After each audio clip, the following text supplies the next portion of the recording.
Sure.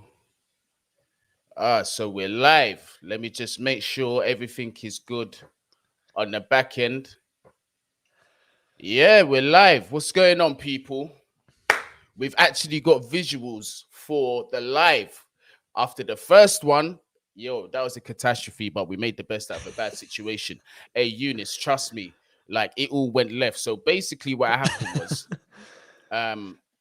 like 3 or 4 hours before, I was a bit too smart for myself, and I decided to change the software to something that was way more complicated, and it just completely went left. OBS. Yes, that's the one. Yeah, and it went. Welcome to our world. Yeah, it went left. So I said, do you know what? Enough of the fancy schmancy. I'm just gonna go on to StreamYard and just go old school. Do you know what I mean? But less is more sometimes. That's it. Yeah, at this point now, less is more. But I am learning on OBS. But to everybody that's watching, man, thank you very much for tuning in. Please smash that like button. And if you are new to the channel, please make sure you do subscribe, man. We are a young channel trying to get up there. You get me? Oi, big up Eunice. Hey, do you know this brother reached 100,000 subscribers? Yeah, finally. Thank you. Hey, bruv, I saw that and I was proud of you, bruv. I was mad proud of you, man. So congratulations, you deserve that. Thank you. As well, do you know what? Another congratulations to Matisse. I see him on Sky Sports yesterday. Yeah, man. SSN and all sorts. Yeah, man. Listen, look, good things are happening across the space, man. I'm just happy to see the blessings are going everywhere, man. He done a good job as well. He what he said and the way he carried himself and all that in the mainstream. Good job, Matisse, man. Good job. No, absolutely, bro. Absolutely. And you know what? You can just see from a mile off that Matisse is built for this, man. He's so good at what he does. Yeah, so he deserves it, man. Big up yourself, Matisse. Thank you. Yeah, man. Definitely. You're next. Hey, listen. I'm happy. Hey, I'm happy where I am, bro. I'm happy here at Man Knows Football. If it comes, it comes. If it doesn't, it doesn't. What is important is that we enjoy what we do. Do you know what I mean? That's it. That's key. Absolutely. That is the key. Yeah, happiness first for me. Yep. Speaking of happiness, Eunice. It's not been very happy. Yeah. What is going on with Bolingli? Is Boling going? Is Boling staying? That's the question. It seems. Man, he's staying for now. Let's have it right. Like 110%. He's not going in Jan, but we knew this.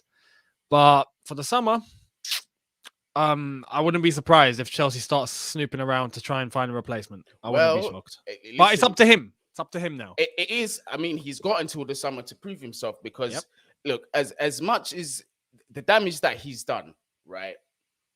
Let's have it right. It can be rectified if he goes on an elite form from now and shows that, okay, next season, if he's got his head screwed on, we can actually compete at all fronts plus 1 or 2 signings.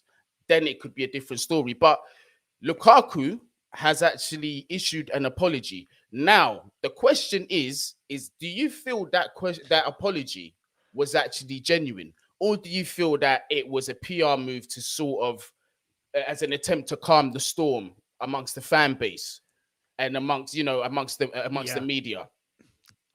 For me, it didn't sit genuine at all. Elements of what he said, of course, were truthful elements, but in the context of all of it, no, not genuine. Pure PR, orchestrated by the club, 100%. But I don't blame Chelsea for that. Chelsea are doing what Chelsea have to do. Any one of us in Chelsea's shoes would have done the exact same thing. There's an image there. There's the fact to try and squash the situation, to try and get the fans on side. Like, they've done everything correctly, Chelsea. Even if they did tell Lukaku, mate, you're going to have to do this interview. We don't care. Chelsea done the right thing. But with what Lukaku said, was it genuine?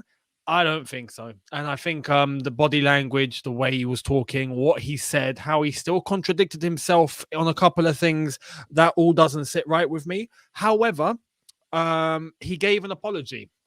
As ingenuine as it seemed, he done what many of us asked for. So I guess for now, the fact that it's impossible, he's not leaving. For the rest of the season, he's going to have to prove himself. But what he's done, he's put himself in the mud. He's put himself in a situation here because he has to perform now. there is no, okay, let's give it a bit of time. There was, but now with all of this, the fact that he dropped this apology and a lot of people are reading in between the lines and going, we don't buy this, right? He has to perform. If he doesn't, and it comes to the summer, you best believe there'll be a significant portion going get rid. Whereas if he didn't do all of this in the first place, people would be like, no, it's fine. You know, it's his first season back. We'll wait into next season and whatnot. But that kind of grace period has been put down the drain.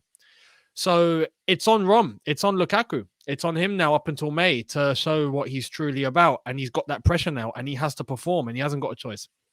I mean, look, one thing I did believe, right, and this is based on his track record as a professional football player, is that he is fully focused in his training and he is giving it 100%. Because I say that because he has had controversies at other clubs before. He has always been that kind of guy who wants to just get on with his work and just do what he's supposed to do. So in terms of that commitment, when you strip what was said away, we've got to look at the bare bones basics that's going to help us progress forward. And that's one of those things. Now, obviously, before in the last video that we did, I'll speak for myself. Me in particular, I was pretty upset. So I said some scathing things off the back of that. And right now, the way after listening to that interview and watching it, I don't buy it, to be completely honest with you. But then we also have to understand that Lukaku probably isn't the only one. He just went the wrong way about it. Now, I'm not talking about Chelsea Football Club. I'm talking about in football in general. It's just that some players just keep hush, but it's a job at the end of the day, and you have to act professionally. You've signed a contract. Yep. You see what I mean? Yep. You're being paid good money to do something, and you need to maintain yourself to perform. So I'm not gonna watch the words from now on. I'm gonna watch what's being said, because Tuchel in his press conference, he actually said himself, like, there's no question about Rom's commitment. Do you know what I mean? And that much I believe, because it's like I said, his previous track record elsewhere, he's always been a hard worker. Do you know what I mean? Off the field, on the field, he's always tried. So based on that, going forward, we're willing to give it a go.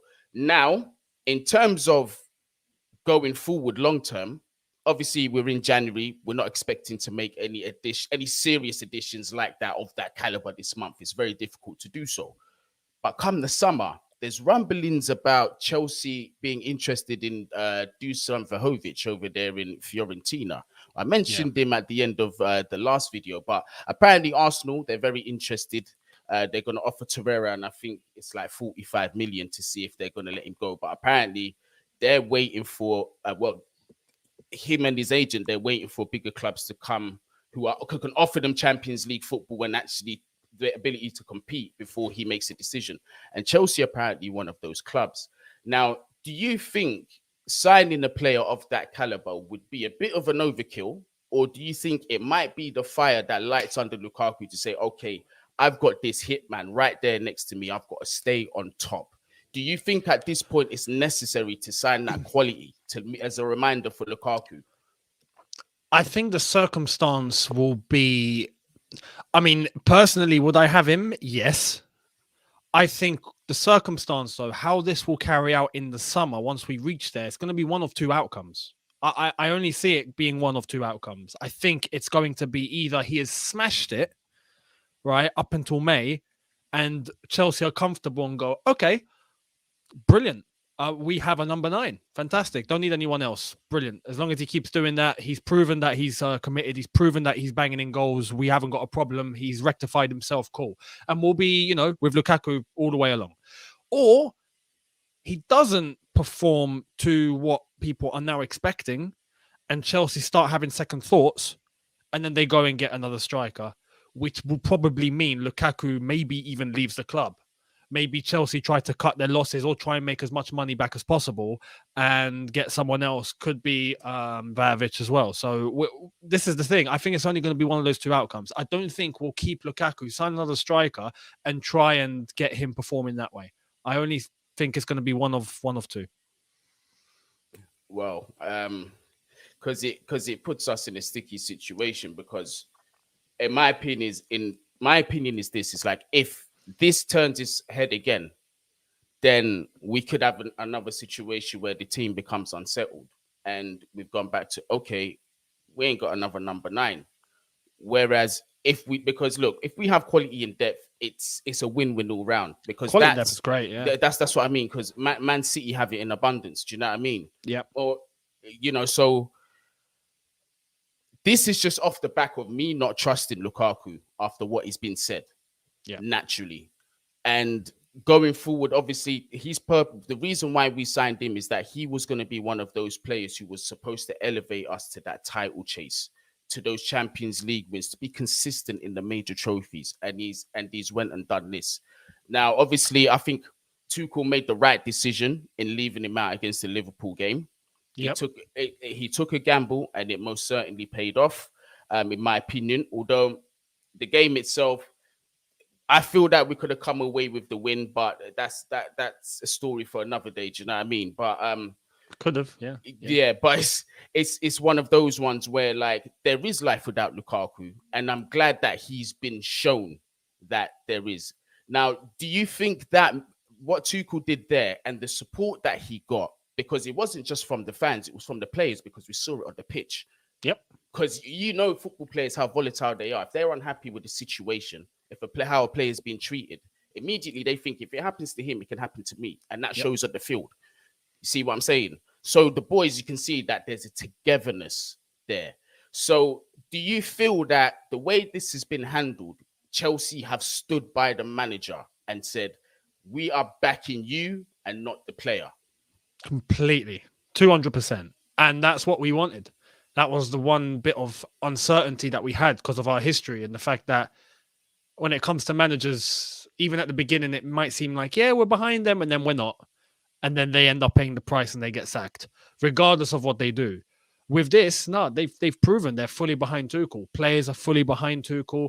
Tuchel's handled it absolutely spot on from head to toe. Every single angle, thing he said, word he's used, letter he's even used, on the money. The board are behind him. And what's come out of recent days has been that even Roman has said that he's handled it perfectly. The board are happy with the way he's handled it. They're fully supportive. That's what we want.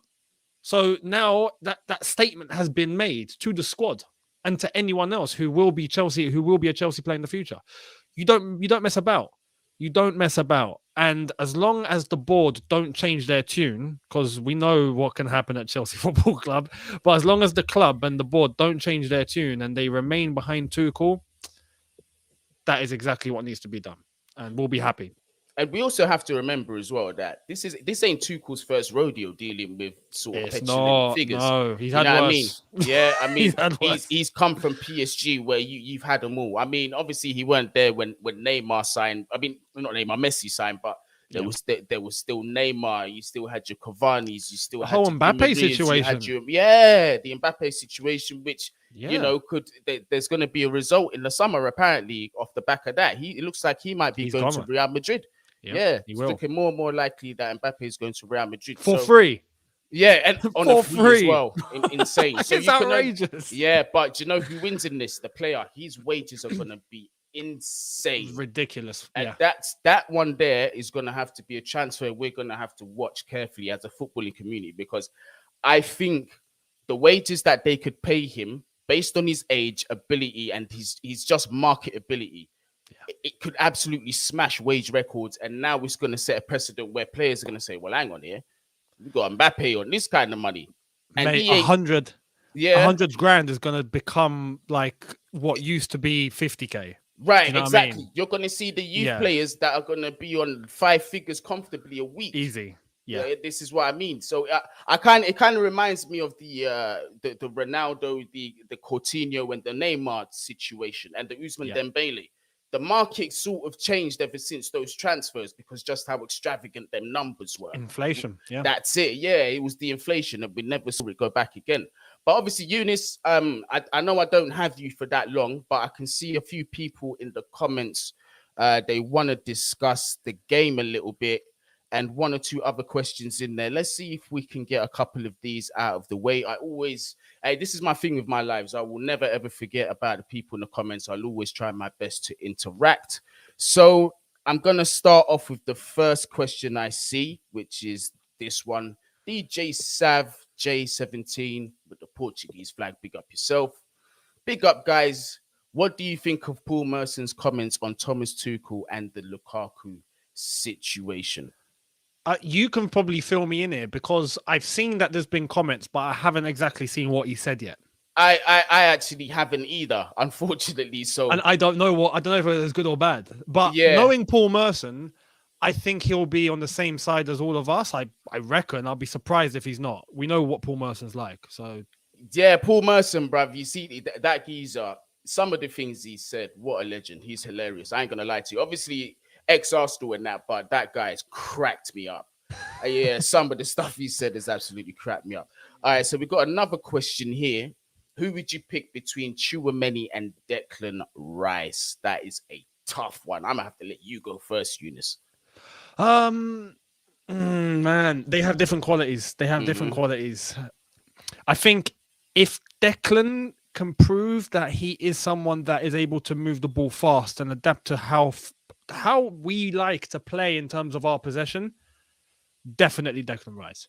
Tchouaméni, I already feel has that, but does Tchouaméni will Tchouaméni have the ability to adapt to the Premier League quickly and even adapt to the Premier League just full stop, unlike the way Bakayoko went, for example. The one good thing about French footballers or the footballers that come from Ligue 1, we seem to have a good history of them.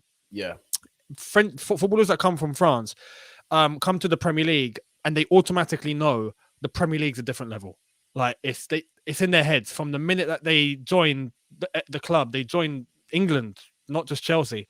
They know I need to step up. If not, I won't survive because they've come from a farmers league and they know it. Whereas if you get a La Liga player or a Serie A player, Serie A was once the best league in the world. La Liga was once the best league in the world. They have it in their heads like, I'll be all right. I'll handle it. And I think they have the chance of going and maybe getting a little bit too cocky, and it takes them a little bit longer. With the ones from France, I think they adapt fast. So with Tchouaméni, it's just the physicality, the adaptability. Can he keep up with the speed of the game? Apart from that, his technical ability and what he brings to the role, I'm fully happy with. But it just depends, innit? It depends. If Declan can move the ball quickly, Declan. But if not, I'm happy with Tchouaméni. Absolutely. It's one of those ones where, like, I'll be grinning ear to ear with Eva signing. You get me? Declan Rice, I rate him high now. And I'm not gonna be one of those guys that said, I told you so from day. Declan Rice has been that guy. Listen, I was skeptical about Dec. There was a point where I didn't want him. I said to keep him at West Ham.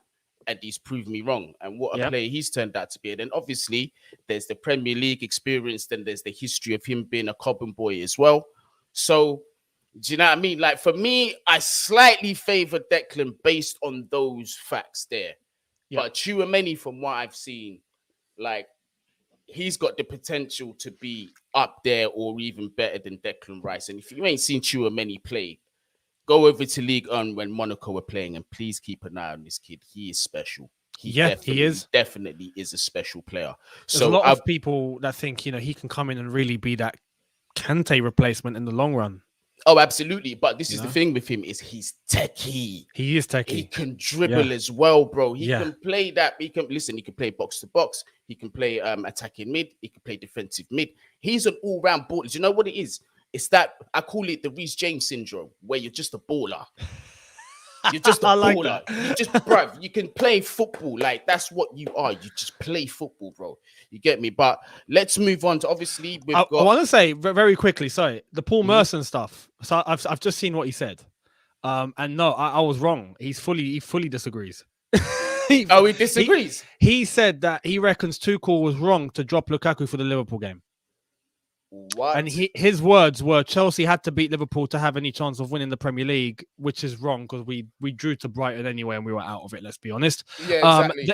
They had to beat Liverpool and then Man City in the next games to have any chance. But for me, he's chopped his nose off to spite his face. Lukaku's going to play for Chelsea again, so why not play him against Liverpool? It's not like he's never going to play for Chelsea again. If that was the case and he's not going to play for Chelsea again, then I could understand it. But if not, why do it? you see, this is why play power exists. I'm Yeah. glad Paul Merson doesn't manage a football club. Yeah, absolutely, absolutely. I mean, for me, that was just a ridiculous rebuttal. Completely. I mean, it's obvious there. The club had to make an example of him. Nobody's Yeah. bigger than the club. That's it. End of. And he should know better because he came through at a time where the captain probably would have battered you for doing that. Like literally, You would have been put punched hands- in the face, That's and what everyone I'm would have saying. accepted it socially. So that Yeah. so me personally, I don't even believe that Paul believes it himself. So I'm just gonna leave it as that. But you know what, Younes? My first ever super chat from Zach Pope. Hey, big up Zach Pope. Okay. Hey, listen. Hey, so it says, big ups, Guni. Do you see Ricardo Pepi go American youth going to Augsburg? A big accomplishment for American football, with some of our youngest guys now being in Europe. Well, from what I understand, that Pepi, he's got a lot of interest. Younes, this youth's got interest from like Bayern Munich, Borussia Dortmund, obviously Augsburg, and a few clubs that are lower than Bayern Munich. But I can understand if he makes a move to one of the lower German clubs to just prove himself and play week in, week out. But from what I'm not gonna pretend like I know this kid in and out. I've seen him a few times on the off. From what I've seen of him, he looks all right. I don't have an informed opinion to say whether he's that guy, but if these top clubs are interested in him, he's definitely going to be one to keep an eye on. And in terms of US football or soccer, as you may wrongly call it, Americans, that's our fault, by the way. Yeah, I know. We spawned the word, but please, couldn't believe it. Yeah, this is. You see, when we make fun of you, this is just our guilt for giving you the word in the first place. Yeah.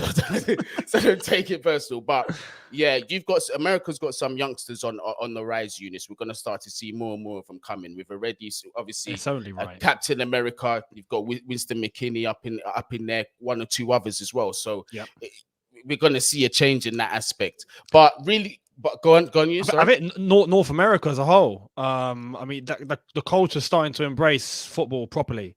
You know, even in Canada, with the way Alphonso Davies is being flipping idolized, that's going to spawn a new generation of people that start looking up and going, "Yeah, I want to play football." And it's a knock-on effect. So yeah, America, 100%. You're going to see loads of things in the future. Yeah, I mean, I've got some coaching history with the South Bronx. That's going to be a story for another day. Very good time. Yeah, very good times. I had a very good set of players, man. Amazing set of players. So I'm gonna get one or two of them on the channel as well, so the people them can get to know Guni a little bit more. Do you know what I'm saying? And here's my second super chat from a very familiar face, Todd Miller. This brother, I'm telling you, from Tubes TV to wherever I go, bro, that brother's always showing love, man. Big up, Todd. Second super chat. Truman is cheaper than rice. Yep. That's another good point. Yeah, that's another very, very good point. Much cheaper. But yeah, we're just gonna go on really quickly and just touch on the game because I know you got like 5 minutes and I don't want to keep you over time. It's okay. Yeah, we've got that lot up the road in North London. Well, not up the road, other side of the river in North London. Tottenham in the semi-final. Now, I'm going to be completely honest with you, and if you can agree with me in the chat, smash that like button. I'm thinking about the cup second and beating Spurs first. That is important to me. I couldn't care less about that cup right now. I'm not disrespecting the cup. To me, I just want the boys to go out there and say, we ain't losing to Tottenham. No, it's not happening. I mean, I totally get where you're coming from, 100%. I'd like to win this just for the sake of the fact that we are close now and it's a trophy and it's early and that could maybe spawn us on for the rest of the season. I think psychologically that can be important for us and this squad because it's another trophy at the end of the day. You know, Champions League last year, we win this. Hopefully the Club World Cup, we've already got the Super Cup. I mean, it could save the season. So I'd want to win it. But yeah, Tottenham's standing in the way. So there's extra motivation. Because whenever we play Tottenham, even if it's a friendly, I want to batter them 6-0. It's not just Tottenham, no, Younes. It's Conte. And it's Conte's Tottenham. I have to say, by the way, fair play Antonio Conte, because I saw his press conference yesterday. I don't watch Tottenham press conferences. This was the first since Mourinho, right? So, actually, tell a lie, since Conte first joined, I did watch that one. But I watched it, and he had really good things to say about us. And I'm like, did you went to court with us, bruv? Like, you're saying nice things. You know, he was all like, oh, I have to thank Chelsea and my time at the bridge. Like, you know, it was them that brought me to English football, and I appreciate it. I'm just like, okay, nice one. Nah, On Don Antonio. he's a sleeper cell. Do you know what he's been doing? He's been getting in Lukaku's ear. That's the other thing, though, and I was gonna come to that to flip it. Hey, Antonio, don't get away with us like that, yeah? No, look, it was nice to hear him say all of that. But there was a part of me, and I saw some of the comments, and I was like, yeah, you know what? Maybe he's starting to breed, you know, what needs to be done to maybe get Lukaku at the end of the season, which is a possibility. But we'll wait and see. Chelsea don't normally do business with him. But for tonight, it's going to be crazy to see him back at the bridge. I'm looking forward to it. See what reception he gets, what reception Rom gets. But beating Tottenham, we must. At the bridge, we must. We must. Anything less is a catastrophe. And you know what? In fact, let me read this super chat first. Imagine if Lukaku scored tonight and our fans didn't react at all. I thought about that. As if we simply want to throw him. Hey. I swear, I thought about that earlier on. I was like, if Ron plays and he scores and the fans just go, yeah. And just turn away, like yeah, just silence and awkward stares at Lukaku, or just a clap like you're at a cricket game. Just have you seen that South Park meme where the geezer comes from behind the camera and everyone's just looking? Yeah.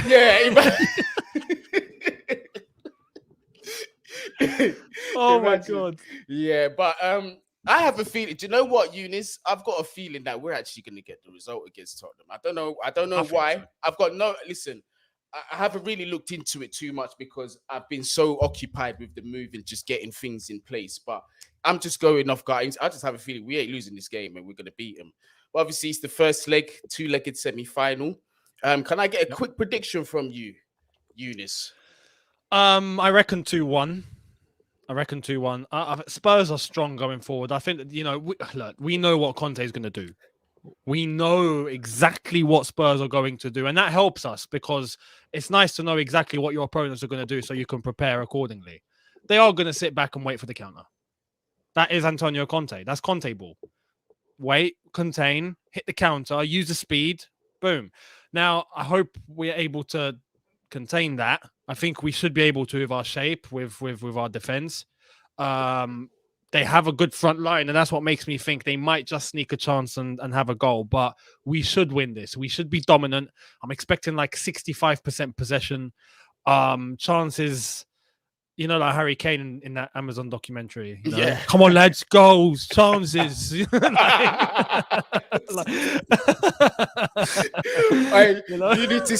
need to see Troops' impression of it. Oh my days. He done it to me. He done it once in Barstool Sports, bro, and I was literally in tears. On the floor. Yeah, bro. We've got to get him to do one more Harry Kane impression. Hey, Troops, if you're watching this, please, for the culture, one more Harry Kane impression because that was hilarious. But big up all them man over there at Barstool Sports, though. But Younes, Younes has got. Have you got time for one more quick question? Yeah. Quick question. All right, cool. Because I've seen quite a few of the same question. Lineups. Just run through your 11 real quick, and we're gonna call it a day. So Kepa in goal because he has to. Mendy's gone. Good luck to him. Not too much, but good luck to him. The back three: Rudiger, Silva, Aspie. I think because Christensen and Chalobah are out. The midfield: Kante, Kovacic. Wouldn't be surprised if we saw Jorginho in for one of them, though. But I'd go Kante, Kovacic. Alonso, left wing back. I'd go Hudson-Odoi, right wing back, rather than Pulisic. But I'd have Pulisic on the left, up top. I would have Kai Havertz on the right. And yesterday I said Werner. We know it's going to be Lukaku. Yeah. So I'm just going to say it's going to be Lukaku because it will be. We're just going to have to make our peace with that. And Lukaku, if you score a last-minute winner, maybe, just maybe, the crowd might respond to you. But don't hold your breath. Don't hold your breath. Hey, I've been a harsh reminder. I forgot. I've lost my roots. Oh, it's Bolingolin. Bolingolin. It's Bolingoli his name, his middle name. But I don't know. Boling's staying, bro. Looks like Boling's staying for real. You get me? Berlin's not going. Yeah, Boling's not going. Boling's staying. But listen, I'm happy with how this live has gone. Very thank you to everybody that has joined it. 176 people. Yo, thank you for taking the time to join in on this live. This is the first of many. To those that joined the very first live, it was an absolute shit house. But to those that stayed till the end, I really, really appreciate you, man. But look, as you can see, we've got it set up proper now. Younes, thank you very much for joining us here at Man Knows Football. To everybody that is here, thank you so much once again. And remember, you're not true Chelsea unless you don't shit house one. There's always got to be one that you shit house, and you've done it. So fair play. There you go. There you go. There you go. So I've been initiated by the big man himself. Congratulations once again on 100,000 subscribers, bro. Thank you, bro. You deserve it, bro. I'm telling you, I've been watching Younes from the beginning, since the David Luiz hairdo. This guy with all his hand football, bruv. Yeah, can I get some of that for a little wig or something? Like, you got too much going on. Like, I'll grow it back. Yeah, I'll send it first class. Hey, bruv, you know how much weave you could make with that hair? You would make millions, mate. Yeah, it's one of those ones. But yeah, man. Pick up everybody in the chat, like, share, subscribe. You get me? But whatever you're doing, wherever you are, please make sure you do stay safe. And